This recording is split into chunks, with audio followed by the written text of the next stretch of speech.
So, your commercial tenant has stopped paying rent. What are you going to do about it? In this video, I'm going to be discussing some of the options that you have when a commercial tenant is no longer paying rent. Hey, how's it going? My name is Steve Lopresti. I'm a real estate agent in Hamilton, Ontario. I work with a lot of real estate investors, so if you have any questions, feel free to reach out. And don't forget to like and subscribe. Let's get into the video.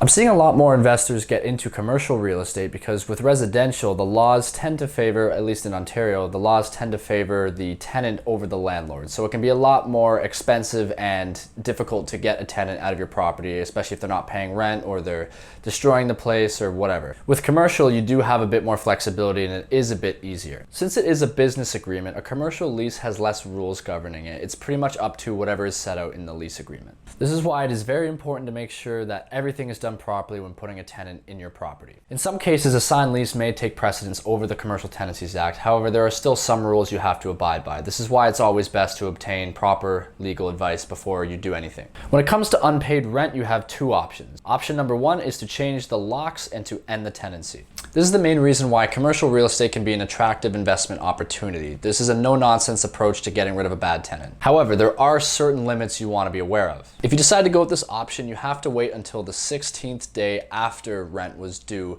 before you can change the locks. So for example, if rent was due on January 1st, you have to wait until January 17th. Then you can go in and change the locks and end the tenancy. You do not have to give the tenant notice that you will be doing this. However, you do have to give them reasonable access to the property in order to collect their belongings. It might be best to have a bit of a conversation with the tenant before you go about doing this, especially if they've been a pretty good tenant up to this point. A simple conversation can go a long way. You also have to remember that you will have to find a new tenant, which can take months after you kick the first one out. So you don't want to have to deal with that. It's going to be a huge headache and you don't want to deal with it. Remember, you're an investor, not a professional landlord. The second option you have is to seize the tenant's property that is contained within the rental unit and then sell it in order to make up the rent amount that you are owed. Now, this option can be done right away. You don't have to wait 16 days like the first option, but it's going to be a little bit more complicated to carry out. So if rent is due on the first day of the month, you can seize the property on the second day.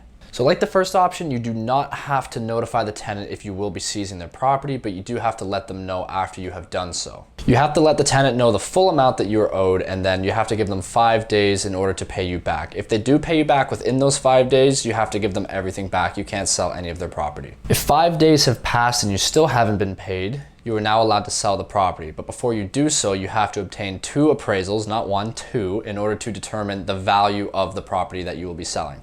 And then in the event that the value of the sale exceeds what you are owed, you must pay the tenant the difference. So for example, if you sell everything and you make $2,000 and the tenant only owes you $1,000, you owe the tenant $1,000. Now, it's important to keep in mind that there are some restrictions on that. You cannot seize any property that is leased or co-owned, and you also cannot seize the property of any subtenants who have been paying their rent. Again, it's important to keep in mind that a simple conversation with a tenant can go a long way before you seize their property. Remember that neither of you want this to happen, and there could be an easier way to work this out. It's good to know that you have these options if the tenant doesn't pay rent, but it shouldn't necessarily be the first thing that you do. Now, one last thing I want to mention, very important, is that you can't do both of these options. You can only choose one. You can't seize their property and change the locks at the same time.